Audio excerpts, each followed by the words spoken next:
One of the things that is important to note is simply by asking, what am I doing here? Why are we here this morning? And we are here this morning because in 2016, Union Congregational Church was the recipient of an astonishing, surprising, amazing bequest from Gene Kunis. One of the things that is quite remarkable about Gene, and there are a number of remarkable things about Gene, but one of them is that if you look at Gene's obituary, it reads, Gene Cooper Pugh Kunis, Union Congregational Church member. Her membership here is the first way in which she is described.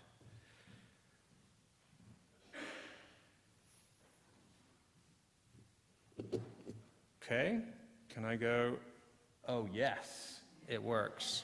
So we received a gift of $1.71 million from Gene Kunis's estate in late 2016.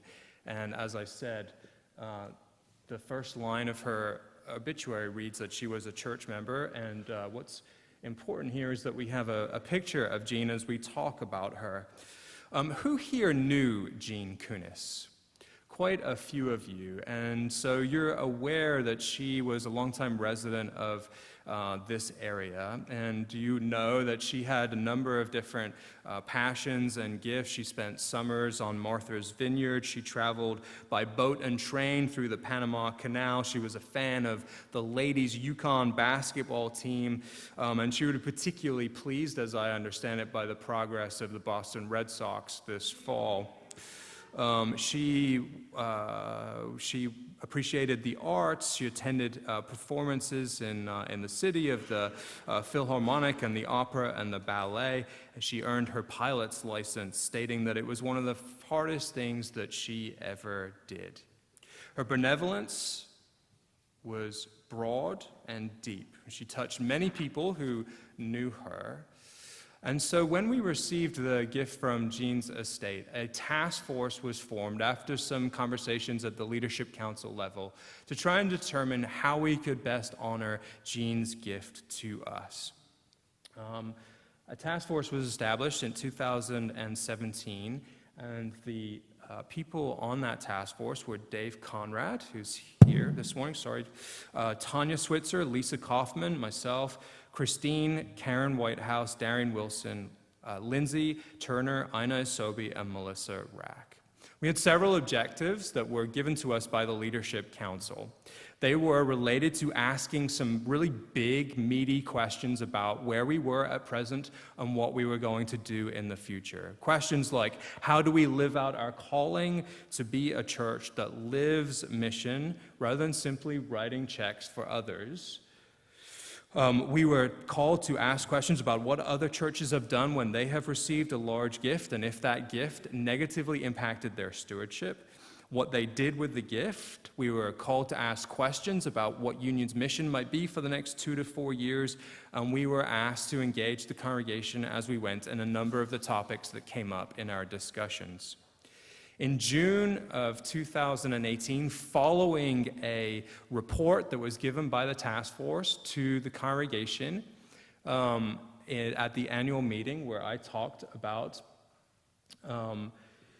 the results of the task force's work, the plaque was dedicated in the tower on June 18th, and Shirley is here this morning. Shirley is Gene's cousin, and she was the person who suggested that we include the quote, "Still waters run deep," which you can see on the plaque in the tower as you walk out through that entrance today, and as a way of describing Gene's legacy and personhood.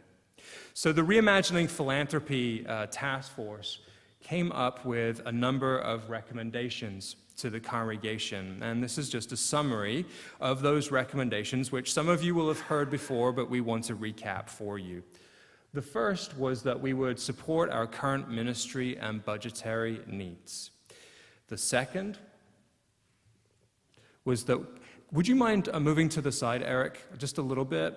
I'm actually zapping your head, I think, when I do this. The second was that we would examine the benefits of our part-time employees and ask some basic questions around fairness and whether we were doing right by our employees. The third was that we would set aside some resources for members to tackle dreams for local ministry. The fourth is that we would establish a task force to align over time our investment guidelines with our mission and ministry. And 5, we would upgrade our sanctuary and assembly rooms so that our facilities are accessible, hospitable, and inspirational. And so I'm going to break those apart a little bit now for the next few minutes.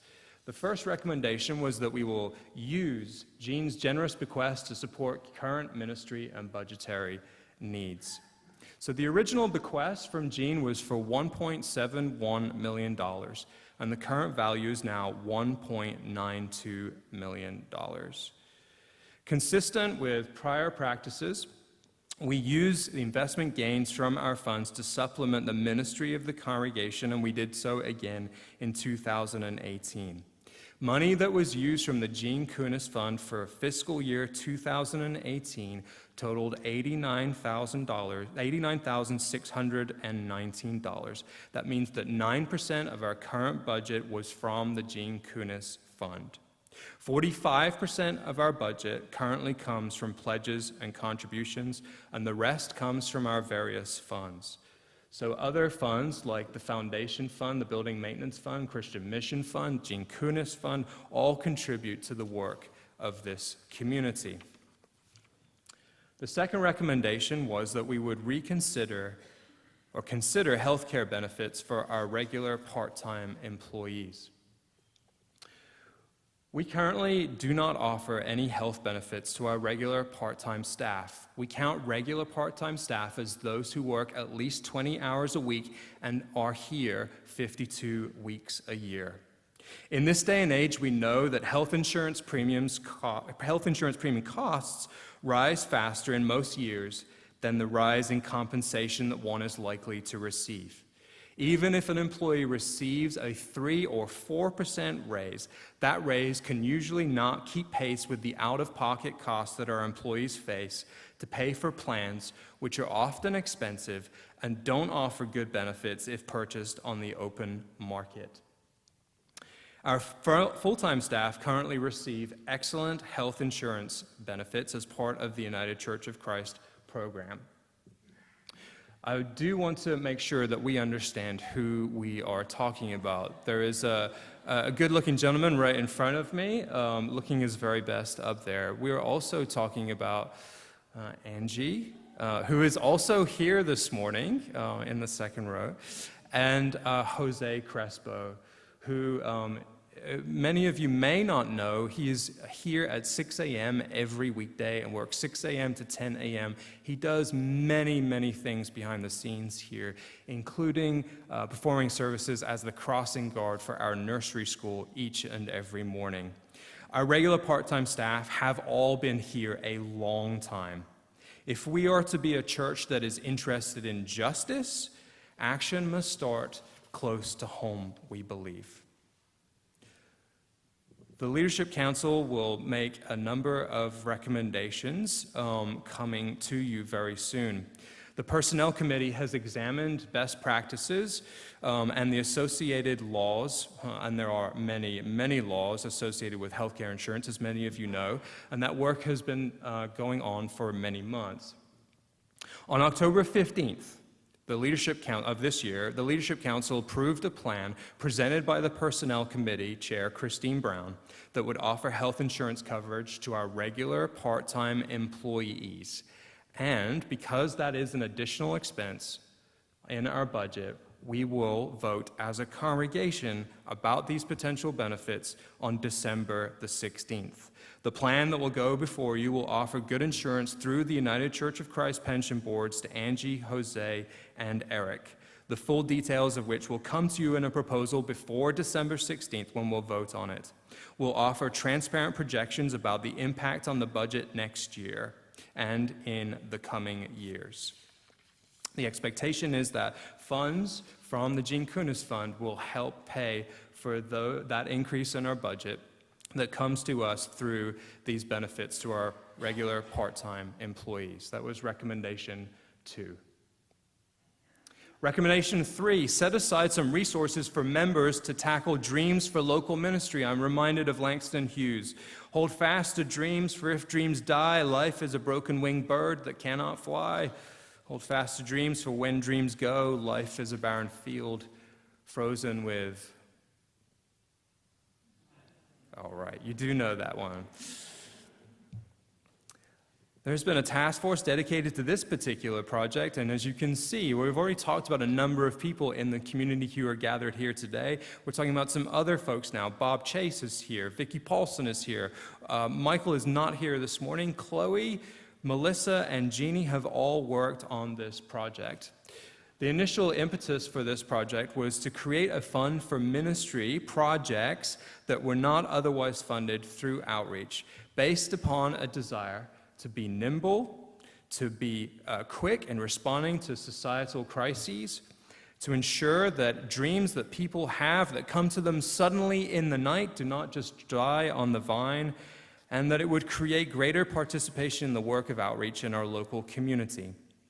Where we are now with this is that there are questions and concerns. The task force has wrestled with a number of questions for some considerable time and has had difficulty settling on the best course for this recommendation.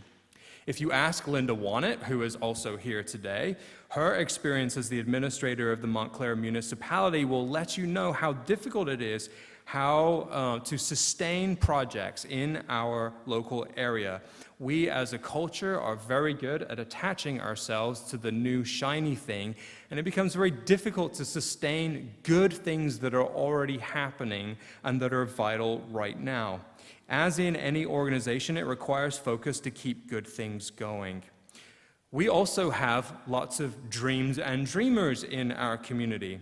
A nagging concern at the moment is that the kinds of funds that we were able to set aside for this particular task won't actually fully address the kinds of dreams that people have. Many of our members feel strongly that we ought to be making a sizable impact in the local community. And there's a concern that our dreams also may become inwardly focused and that we'll never get around to the big project in the community, whatever it may be. If we simply talk about ministry dream projects in our church. Presently, we don't know for sure how this recommendation will be birthed, but it is currently being re-examined by some members of that task force. Recommendation 4 was to establish a task force to align over time our investment guidelines with our mission and our ministry. Again, more people from our community have been engaged. Tanya again, Christine Brown, Bob Kent, Jade, Dave Conrad, Karen Whitehouse, Mike Spinella, and Ted Odell.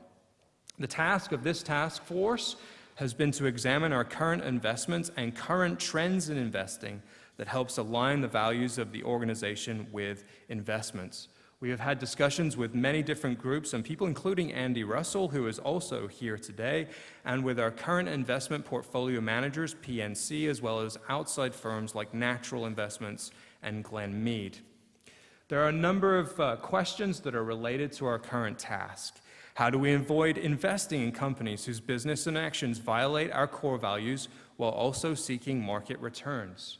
Can we weight our portfolio towards companies whose actions align with our mission? And can we invest directly in businesses whose values align with our own, things like green energy? And if so, what would the impact be on our investments? For that task force, we are currently synthesizing the information that we have available. We will consult with our investment advisory committee. More members of the church are involved. We will then make some recommendations to the Leadership Council, recommending a strategy to them and therefore to the congregation, and that work will be completed, we hope, in early 2019. That brings me to the final recommendation out of the 5, which is to upgrade the sanctuary and assembly rooms so that our facilities are accessible, hospitable, and inspirational. Again, more people involved in this committee, in this task force. Rob Middleton, who's here today. Paul Sionis, Izumi, Dave Jaward, Bill Kelly, Betsy, and Armin. Questions that have been considered: how can we improve sound and lighting in the sanctuary and the assembly room? How can we enhance worship for all? And how can we offer the tools that our worship leaders need? We will be discussing upgrades for the sanctuary and the assembly room related to sound and light. And I can't say this last point enough. They do not include anything related to our pews. There will be an extended community time next week, next Sunday at 10:50 to discuss this particular proposal. And those recommendations that we brought to you will be based upon our statement of purpose, especially the part that says that we welcome and celebrate God's people and affirm the many images of the divine manifested in differing abilities and disabilities. And so in conclusion for today, there are 5 recommendations that came from the Reimaginging Philanthropy Task Force vis-a-vis the bequest of Gene Kunis. Where we are with the first one, to support our current ministry and budgetary needs, we are continuing that process. Number 2, we should reconsider our healthcare benefits for our regular part-time employees. The status: a plan has been approved by the LC, by the Leadership Council, and we are awaiting congregational approval on the 16th of December. Number 3, we will set aside some resources for members to tackle Dreams for Local Ministry. That task force is re-examining the recommendation. Number 4, establish a task force to align over time our investment guidelines with our mission and ministry. We are continuing that work. And number 5, that we should upgrade our sanctuary and assembly rooms so that our facilities are accessible, hospitable, and inspirational. You will hear more about that recommendation next Sunday after worship. There will then be a second hour on the 4th of November where you all can offer your feedback related to this particular presentation, as well as the proposal on the 28th, next Sunday, and then we will vote on December 16th on both the proposal related to upgrading the sanctuary, as well as the proposal to improve the healthcare benefits of our regular part-time employees. 2 minutes early, folks.